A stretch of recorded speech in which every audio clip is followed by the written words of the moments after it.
So how we all doing, huh? Cool. Yeah, me too, actually. It's been just so fun to get together like this. And, you know, we talked about some of the differences between what we've done in the past and what we're doing tonight. And what we're doing tonight is we're going to just receive some perspectives. I mean, one of the things that we do as integralists is we presumably enter what we call flex flow consciousness. And that one of the markers of integral consciousness is the ability to really receive a perspective and to receive it from the speaker in the way they really want you to. I mean, we really do have a lot of receptors online. You know, I almost think of integral as like the Google map where you just sort of raise the resolution. You can just see more. It's like, whoa, that was all there too, you know. And so we want to do that. And of course, also one of the markers in the same category is that we're able to hold multiple perspectives. And so that's what we're going to do tonight. And I think of one of the best things I've learned in 2012. We do our 10 best list. This is one of them for sure. And that is, I stumbled on the internet upon this philosophical principle by this Polish philosopher, Leszek Wielkowski, called the law of the infinite cornucopia. And it's a really interesting thing. I remember when I first read it, the law of the infinite cornucopia says basically this, and that is, in today's environment, and he was writing this in the late 80s, so it's even way more true now, there's enough information and enough evidence to support any point of view you want to take for whatever reason you want to take it. Isn't that something? It's really something. And when I first heard it, I thought, you know, it was kind of green. It was intriguing to me, but I thought, I wrestled with it. It's kind of green. Does that mean there's no truth? You know, and it just everything's just perspectives and everything's just, you know, point of view. And I actually don't think that's true. I think what it actually points to is that in the typical way we want to know things and argue things and take positions, it's all very slippery at this point. And I think we see that. I think we saw that today. I think certainly in our politics breakout, it's just interesting to, you know, I had a couple heated arguments with people and I walk away thinking, am I right? You know, are they right? I actually, you know, it's unknowable in a certain way. And this is the good news, and it's actually almost, forget almost, it's a spiritual principle. It's a marker of spiritual evolution, that at second tier, we realize that the truth is unknowable in the way that we thought it was in first tier. Every first tier meme has some story of the way things are, and certainly the way things ought to be. And some story of the fall from paradise that we've all taken, and that we've screwed things up. You know, we disobeyed God. We disobeyed the elders or the spirits. We were irrational. We just don't get it. You know, we're just hopelessly corrupt. You know, this is the green point of view that I have to say I'm just sick to death of. I just really am. You know, I mean, to go to a Boulder dinner party is almost more than I can manage these days. Where the revealed wisdom worldview is that we're living in a hopelessly sick, violent, corporatized eco-dystopia.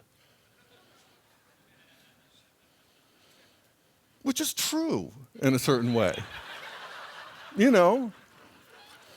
And this is, I mean, it is, right? But, you know, everything falls short of an ideal. And one of the I think, markers of second tier is we sort of just lose our ideals. You know, I remember a quote from Fritz Perls that he said that he doubted that anybody under 50 could actually have an authentic spiritual life because they haven't been disillusioned enough. I don't know about that, but there is something that is sort of where we realize, because as integralists and feeling this impulse of emergence and actually seeing it in history, this is empirically true, that dirt got up and wrote poetry. It's really an amazing thing, that we can actually take faith in that, which is kind of in a sense, it's a recapitulation or a rehabilitation of blue or amber, where we actually, I remember talking to Namali, my dear friend. Is that you, Namali, there? Yeah, from Sri Lanka, worked at Boulder Integral now, and quite a woman of the world in Brazil. And we were talking, her thing is always that I'm religious but not spiritual. She's a kind of contrarian in that way.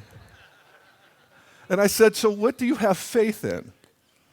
And you remember what you answered me, Namali? Yeah, you got it a little. Yes, and that's the key, is that she said, when I asked her what she has faith in, because she said, I'm religious without a religion, I'm religious but not spiritual, and she said that I have faith in emergence itself. And I love that, because so do I. And I think that as we move into an integral consciousness and an integral way of being, that we do actually relax a little bit. We realize that we didn't screw things up. Actually, we're rising out of the swamps, for God's sakes. We're doing really well. And we don't have to fix it. We actually just have to love it, in a way. It's like, I often think of, and this may be my own sort of bias, I think it is in a certain way, but that an integral perspective is almost the perspective of a grandparent. It's like where you realize the kids are going to fight, that there's going to be all kinds of mayhem, that actually nothing goes really according to plan, and that people grow under their own power. And that culture and civilization grows under its own power.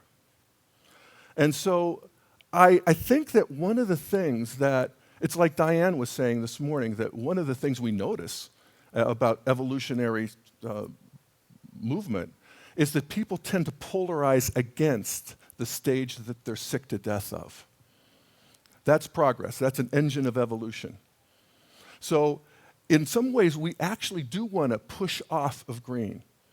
Not necessarily in an angry way, because of course green is precious. Oh my God, how could we overstate the great gifts of humanity, of pluralism and world centrism and ecology and feminism and gay rights and animal rights and all of them amazing things that green does. And I'm still mad because they're so bummed out. I'm sick of it. It's bumming me out. And I see something different. And you talk about progress. Of course, you talk about progress at a Boulder dinner party, you're shouted out of the room. So I don't, but I believe it. And it's a hard one. It's a hard one to carry in the culture. I get that. I mean, how could you talk about progress when 27 people are gunned down in a school? Jesus, Lord and Almighty. 20 of them children at age 6 years old. I mean, what could be worse than that? Nothing. There's nothing worse than that. And we could go on with the details, but we all know them. And it's just, what do we say? But there actually is one thing worse than that. And that is that happening 1,000 times more often than it does. And when we look at the trajectory of history, children are living better lives than they have ever lived by dramatic. In fact, New York Times last week, infant mortality down by half in the last 20 years. Just humanity in general. More education, more communication, more technology, more kilowatts, more acres per bushels per acre, more healthcare, longer lives, more calories. These are significant. Are there still people who are left behind? Absolutely. But to me, we need a new attitude that actually is heartened and realizes that we're living in an updraft. And Steve McIntosh, you'll talk about it more later, and I love your transmission about an updraft of goodness, truth, and beauty that is just discernible. And you see it in all aspects of life. I mean, clearly the incident at Newtown had its own special horror, and we see this as a sort of a sour spot in general in development, and that is that we get modern weaponry in pre-modern hands or in deranged hands. Weaponry that this stage of consciousness or intelligence could never themselves create, but they can adopt and use. And we see this in Newton. We see this in the shootings. And by the way, there's been 140 kids killed in 10 years in school shootings. That is every one a tragedy, but if you look at the whole of it, it's a small amount after 300 million people, 330 million people. And so we have to sort of work with this. This is, I think, a difficult thing in Integral, to feel the updraft and also feel the broken heart of what is ultimately, yes, evolving, but an evolving catastrophe of sorts, where it's still just heartbreaking. As Ken says, it hurts more and it bothers you less as you develop. And so I work on that. And we see the same sour spot in history with, of course, modern weaponry in pre-modern hands with terrorists, or with Nazi Germany, or with maybe even the Bush administration in certain ways. A traditionalist, a us versus them. And when we're talking about that blue-amber traditionalism, the mentality is organized where the whole cosmos is a titanic battle between good and evil. And if you're not seeing evil and fighting evil and engaging the devil, you're not doing your job. You're naive. You're irresponsible. And so that's 40% of the population. In some ways, that strata's still online for us now. We're still fighting the enemy and demonizing and vilifying. In our case, many of us, to the degree that we're either waist deep or chest deep in green, which most of us are, I am, and we're mad at the corporatists. We're mad at the politicians, these corrupt people who somehow, thankfully for us, hold our shadows for us so nicely, don't they? Isn't it so neat to just hate those politicians and how corrupt they are? Yeah. And we even look at corruption. I mean, if we look historically at corruption, what we call corruption now is basically a pre-modern economy. I'll do this for you, you do this for me. Before that, it was a tribal economy where if I win, you die. It's actually progress. I mean, we look up, we see that the tribal economy, I win, you die. We see the patronage economy. We see the bureaucratic economy that tries to wring out the abuses of the patronage economy, and that's the modernist economy, and that becomes stultifying and, folded and spindled and mutilated and all of the stuff that we, when we go get our driver's license, we hate. So there's plenty to hate. And all of it falls short of our ideals of what things should be. But I think at Integral, we let go of what we think should be. It's like we realize I actually, in a way, don't know, and I don't have to know in the way that I thought I had to before, at least. I can actually just trust the system because I see that it's reliable. And isn't that a relief? I mean, where we don't feel like we blew it. I mean, not just us. I mean, we all walk around individually feeling like we blew it too. We had so much potential, and look at us. What a sad disappointment. And if you don't see it in yourself, look at your, spouse or your kids or your boss or. And I'm tired of it. And I see in so many ways, animal rights, I was just reading, one of the great books of 2012, another significant learning for me was Steven Pinker's The Better Angels of Our Nature, How Violence is Decreased, and just a devastating response to any green malaise that thinks we're living in some sort of uniquely ever-darkening time.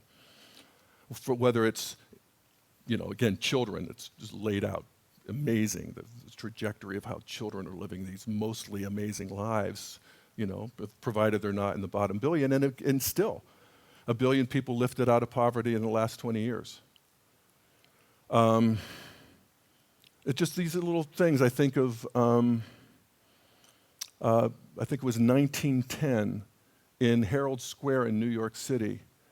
Thomas Edison, in order to demonstrate the superiority of DC current and the power of DC current over AC current, this was the big struggle at that time, this was the big technological battle, executed Topsy, the circus elephant, who was retired and who had killed her trainer. So I guess she deserved capital punishment after 50 years of being in the circus. And so they did a public execution of this elephant. That's actually on YouTube. And I say that because it's just so nauseating to everybody in this room. I know it is. And yet it wasn't then. And people came to see it. Probably some people were nauseated by it. But that's moral development. The fact that that we feel as deeply as we do this situation in Newton, even though, we look at the numbers and we think, not that, whatever. But this is moral development that we care this much. Many of us saw the movie Lincoln, the great, on Mount Rushmore. What more can you say about Abraham Lincoln, the most famous, most respected American of all time, right with George Washington. And yet, I remember even as a kid, and I saw that again in the movie, I thought, to keep the Union, 2% of the population died. That would be the equivalent of over 6 million people right now. If we had a president who took us to war where 6 million people died, we'd think he was a monster. And I'm not saying that, I don't say that as a diss to Abraham Lincoln. I'm a big Lincoln fan. I say that to show moral development, to show that the reaction that we had when 3,000 people died in 9/11, which is 0.0000, 4 O's, 1%. I think it's 1/10,000th of a percent of the population. And I don't think that's trivial. I think that moral development has us take that very, very seriously. And this is a good thing. There's no catastrophe-free option. But we can see that just as there are spectacularly tangible results of modernity and postmodernity, as Steve, you quote Daniel Dennett, the philosopher, is saying, there are also, and we're talking about the spectacularly tangible results of tripled lifespan and skyscrapers and the indoors, all the things that we appreciate, that there's also spectacularly intangible results, deeply, deeply civilizing results of this moral development, particularly in the modernity, so that we have something that I think is a very credible principle promoted by Tom Friedman called the Golden Arches Principle, that shows that, or just demonstrates, you just see it, that no country with a McDonald's has ever attacked another country with a McDonald's. And that's not necessarily pro-McDonald's, it's just pro-modernity. When you, in pre-modernity, the idea of conquering and plundering your enemy, seemed like the way forward. That's been true since tribalism, when you wanted to rid the valley of your enemy. But at modernity, it's just too much trouble. You know? I mean, we just saw this again demonstrated. And, you know, I remember Bob Gates, who was the Secretary of Defense for the first, I guess, 3 or 4 years of Obama, and also the end of the Bush administration, the Republican Secretary of Defense. In his final address to the cadets at West Point, which is a big deal, you know, he's been Secretary of Defense for all those years, he said, any president of the United States, or any Secretary of Defense of the United States that would recommend to the president to launch another land war ought to have his head examined. That's huge. That's establishment figure. I maintain that we're done with war. I mean, we have the outliers.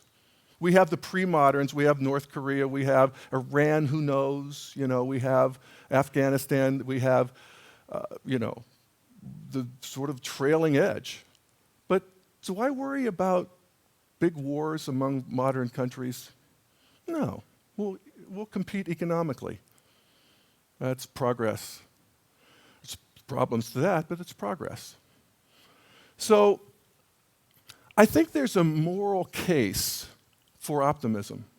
And I think that as integralists, you know, whether we're talking about polarization, politics, I mean, the polarization of politics, I read these comment sections on these political blogs. I mean, you know, there were the shouting talking heads on the cable channels, and everybody's worked up about how polarized we are, and I guess there's problems to it, but I read these and it just seems like it's the transcript of my voice dialogue sessions from the 80s. You know what I mean? My psychotherapy sessions, where I was just surfacing the voices. You know, maybe there's some intelligence to this. People get sick of arguing at some point. It's like couples that reach that maturity where they realize, you know what? What we thought we were arguing about isn't even that important. It's just the argument itself, and you just sort of get over it. And I think there's a moral case for hope and excitement to see, you know, what are these interiors? Where is it taking us? And that we can surrender to the updraft of emergence itself and trust it in sort of a childlike way. I do. I mean, it's like I used to feel like I was in the lap of Jesus when I was a little fundamentalist, you know, 12-year-old. And now I just feel like I still do. It's not Jesus so much, maybe. It's just, you know, emergence is the third person, but God or goddess is a good second person. And it's really nice to rehabilitate that and to surrender to that. So that's my wrap for tonight. And I just want to lay that out as an offering. And again, the law of the cornucopia, I don't know. It's how it feels like to me. It's how I see it. And I offer it as a bit of a polemic to just advocate for that as a pushing off against this reflexive critique of everything that we hear from First Tier, and which I am personally sick to death of. Thank you very much.